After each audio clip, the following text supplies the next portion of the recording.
Hi everybody, my name is James Feeney. Welcome to or back to my channel. Today I want to discuss getting specific answers out of a tarot reading, so I'm going to go through a few tips that I have for that. This is inspired by a comment I received. I tried to go back and find the exact comment.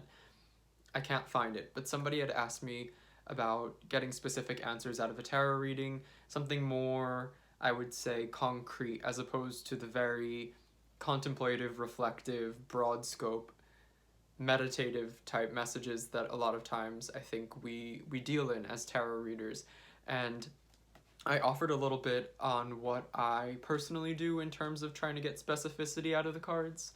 But before I get into the tips that I've written down, I want to actually discuss the idea of just what it means to want specific answers out of the tarot and why I actually don't think that tarot is very well suited for specific answers. Now, that's not to say that it's not possible, and I think that there are those who will find I would say, find it very easy or find it very natural to find specific answers from the cards. Personally, that's just not the way I think that I go about using the tool as much. That's not to say that I pick up a card and speak so broadly to the point where what I've said is incoherent, but that is to say that I don't think that using the cards to say divine specifics in terms of dates and times or names and places is well suited for the cards. Now, the reason I say this is because, well, we have a big deck of very, I would say, archetypal, abstract images, even when we're looking at the Rider-Waite-Smith, where we see more, I would say, real life or similar to real life scenes depicted. None of those things are likely to occur for us. I mean, the idea of holding sticks on one's back, yes, it's a metaphor, and the fact that it is a metaphor means that there is a removal from specificity or a removal from reality. A metaphor is a detachment. It's a means of understanding an idea as opposed to a specific detail. That being what it is, I think that tarot is great at having us reflect. It's great at offering, I should say, or I would say, energies. It's great at offering, I would say, suggestive ideas. So when you ask a question, I find a lot of times that tarot and tarot cards are really great at actually asking a question as a response, or in responding to your question, they then ask a question. And I think that that's part of the beauty of using tarot, is that it's probing, it's getting you to ask the right questions, even when you aren't asking the right questions ourselves. We think we want to know one thing, we think we know the question, and hope for an answer when we don't really even know what it is that we want to ask. And the tarot has us reflect on what it is we've asked, to even consider why we've asked it, what we really might want to know in asking that question. And so I think that there's something to be said for that. I think that if you're looking for specific answers, there are better tools than the tarot for that. There's the flipping of a coin for yes or no. I mean, you can pull out a magic 8-ball. I'm not trying to be sarcastic in this, but I really do think there are better tools suited for specific answers. Now, I can understand, especially in terms of performing readings for, I would say, friends and family, querents, clients, those who aren't as familiar with the tarot, there is a sort of, I would say, reputation in pop culture for the cards to be able to, and a reader to be able to offer up specific details based on the cards. I think that that is unfortunate to some degree because it sets certain expectations that I don't personally find to be extremely realistic or helpful, but there is that overarching unspoken, I would say, yeah, almost like a stigma in how the cards should or ought to be read based on depictions of readers in fiction. So there is that to contend with, and I do think that there's a time and place and a need to find specificity in the cards sometimes. Sometimes we don't want to have the cards ask us a question in return. We don't want to have to sit and meditate and contemplate just to feel, I would say, some semblance of something concrete. There are times when we really just want to know a yes or a no, or we want to get into the nitty-gritty, because there's something exciting about that. It does feel like this fortune telling. It feels like, I don't know, I guess a sort of mystical, fictional form of divination when it is that we do get these specific answers at times out of the cards. So I'm going to take us through my tips, at least, for getting those specific answers out of the cards. Now, the biggest one that I have, and the one that I offered to this person who asked in a comment, was to ask specific questions.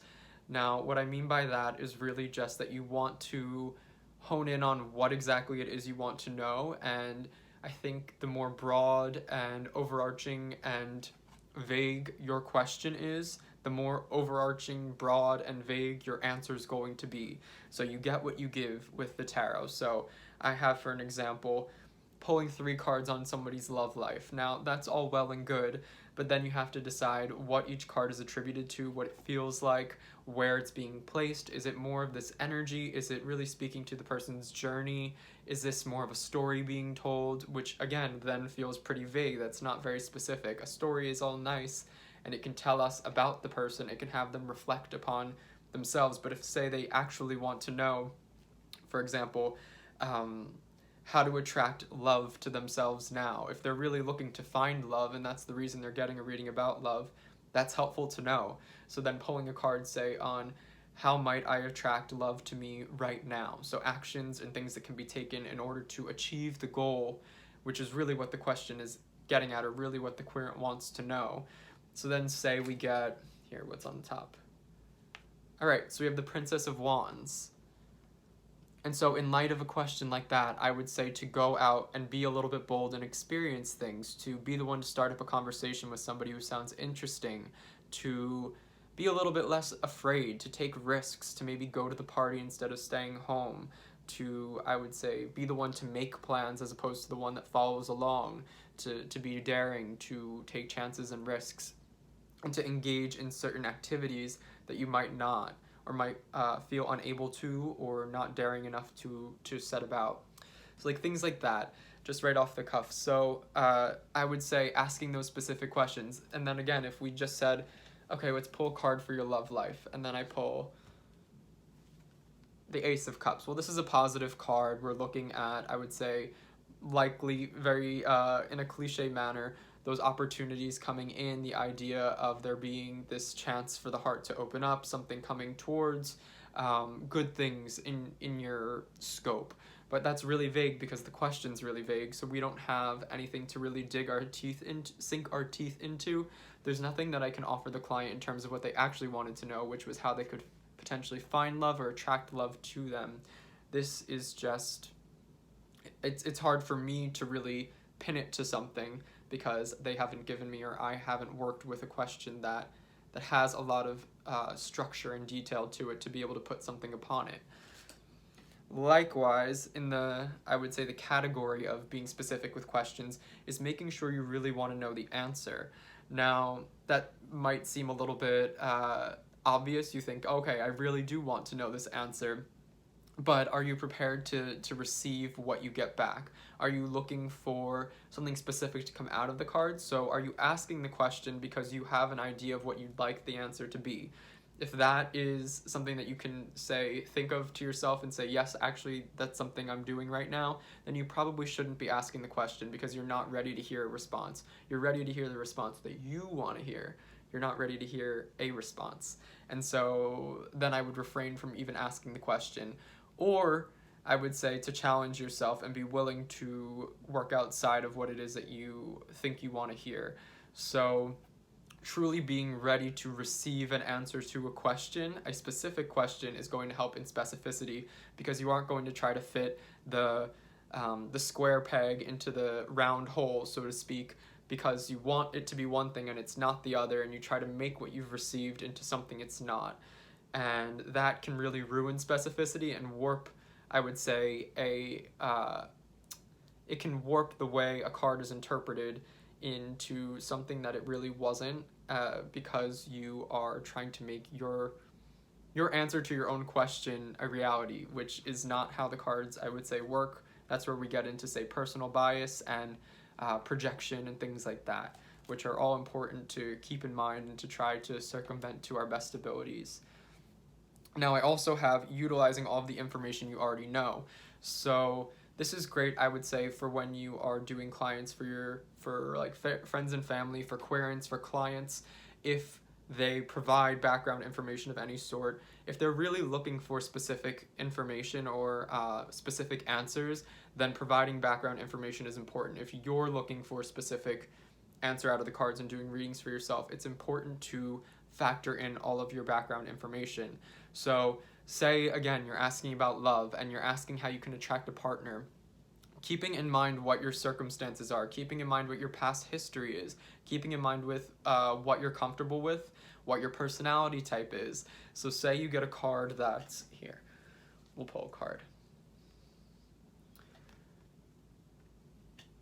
Say you get the Queen of Discs in asking about how you can attract a partner, or you get that for somebody else, and they've given you the background knowledge that, for example, you have their astrological sign, or you have their sort of, I would say, history in terms of a personality type. So this is something that looks very responsible in, I would say, relation to what they've described their past to be. Maybe they've been a little bit more reckless and wild and adventurous, and you get a card like this. So then we're thinking about changing perspectives. We're thinking about maybe shifting the way that somebody goes about doing something.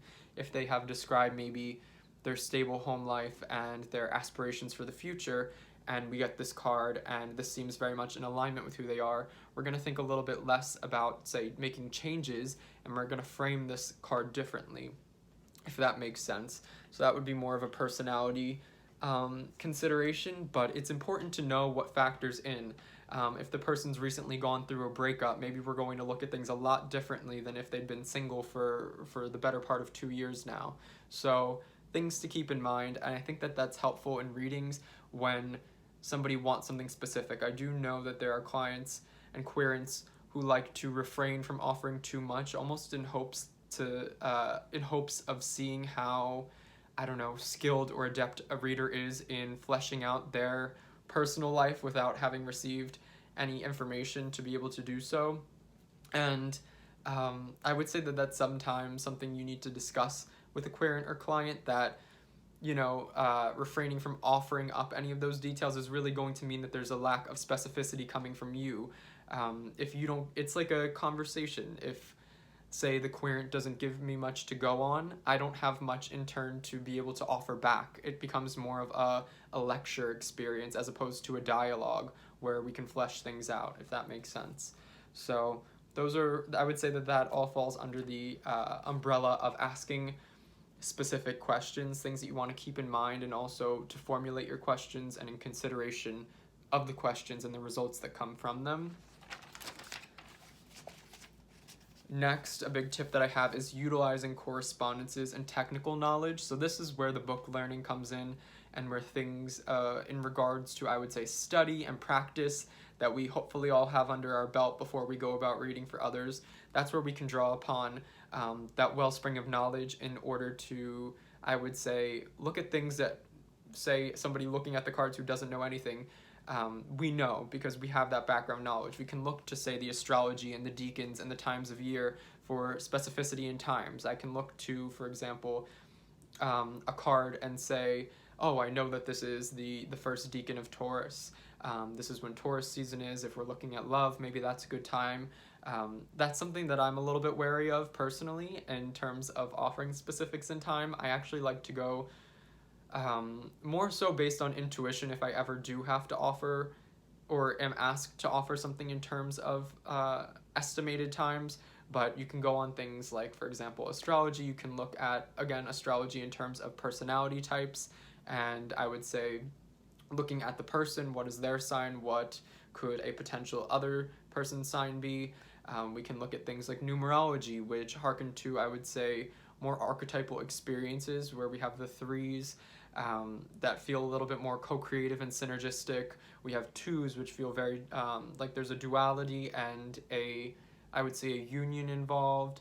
We have sixes, which are more beautiful and divine, and I would say they feel a little bit more high vibe, at least to me. There's friction with the fives and disruption. So all of those things are things that we can keep in mind in terms of specificity. We want to make a layer of all of these, I would say, correspondences. So we know this card can be attributed to this astrology. We know that the number of this card is attributed to this. We know that the person is this. That's using our background knowledge. We know the element of the card, for example. And when we combine all of those things, we're getting closer to something more specific. What happens when we combine them? Like a formula. What is the result to the equation? What is the answer? So that's something to keep in mind as well. And I think a really great reason, and great reason to continue to study regardless of where you're at in your path. There's always more that you can learn. And I think understanding and bringing more of that book knowledge and correspondences into your database can never hurt, especially in circumstances where you want specificity. You can dig into that database, unearth some things that you know to be in terms of the cards, and they can point out little tidbits that you might not otherwise have ascertained.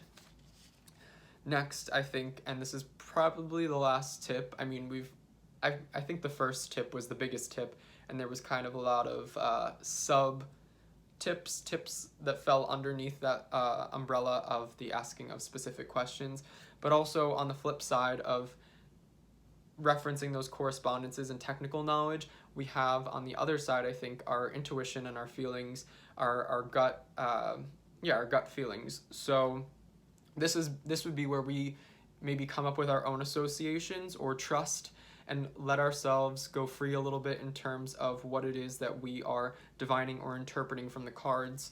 So, for example, say you've been reading for a while, and I think most of us can agree that we come up with our own associations that might seem a little bit outlandish. Maybe you connect the Four of Swords with the idea of a young boy.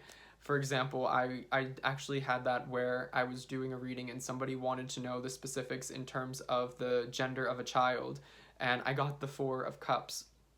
And I think that I've always kind of associated the Four of Cups with more of a male energy. Ever since the Rider-Waite-Smith card with what appears to be a boy under a tree contemplating. And so, despite the fact that I even use the Thoth now, there is this sort of underlying masculine but sentimental energy to me in terms of the Four of Cups. And so, if I were to be asked, for example, the specifics in terms of gender or feeling or personality type, and I got the Four of Cups, I have those associations that I've formed for myself that are based on some background knowledge, but more so formed by myself, and I would draw on that. I would also say, and I do this kind of now, where I'll keep a notepad out and I will write down things that pop right into my head, or I will allow myself to have a moment of silence in moving to a card or a spread position in order to see if there's words that come into my head. And sometimes they make no sense. Sometimes I get words like strife, and I got the Queen of Wands, and maybe I'm going to start to ask about if there are any tense relationships with somebody that would fall under the Queen of Wands archetype, or say the word romance comes in with the Five of Discs. I might ask about how that can be tied together, or start to really form a composite of the card as I know it to be and the strange word that had popped into my head. And that, I think, makes a really unique meaning of a card in a reading. And I also think that it allows for some specificity where you might not otherwise get it. You can come up with, or your intuition, those thoughts, wherever you feel like they're derived from. I like to think of it as intuition. I'm not quite sure. But there are a lot of times where I'll get like a word or two that comes into my head. And more often than not, they do seem a little bit out of left field. They aren't so logically or naturally connected to what the card might mean. But in doing so, I then allow myself the freedom and take the risk of combining what feels or thinks to be right with the card on the table, and I've gotten something that feels a lot more specific and unique and nuanced. So there's that, and I think that that's something that comes with time, and I think that's something that we need to learn to trust. A lot of people, of course, you practice or you practice tarot for a while, and that's something that you come to acquaint yourself with and hopefully eventually trust. In the beginning, it can be a little bit of a tough thing to do, I think. Especially, I remember in my earlier days, I would just kind of ignore that sort of thing, or I wouldn't even give myself a minute of silence to contemplate or allow something to kind of enter my thoughts. And over time, I think that that changed, of course, but I do think that lends itself to specificity. So asking those specific questions is a big one. Knowing and making sure that you're willing to hear what it is that the cards have to say. So knowing that you want to actually know the answer to the question. We also had, what else did I write? I'm forgetting. Utilizing all of the information you already know, so that background knowledge, which I think it's important to let querents and clients know that there is a benefit to offering some of that background information, especially if they're looking for really specific answers. If they're looking to investigate and be reflective and they're not as dead set on knowing very finite details, the background knowledge, while nice, is not as important. But I would say if you're looking for very specific answers to questions, you benefit from background knowledge. And then we want to utilize our database and the correspondences that we know from book learning and practice and reading, all of that. And then you want to, I would say, touch upon your intuition and those senses of self and your own, I would say, extrasensory perceptions and whatever that may entail, to add a little bit of specificity that might not make any sense, but that helps nonetheless.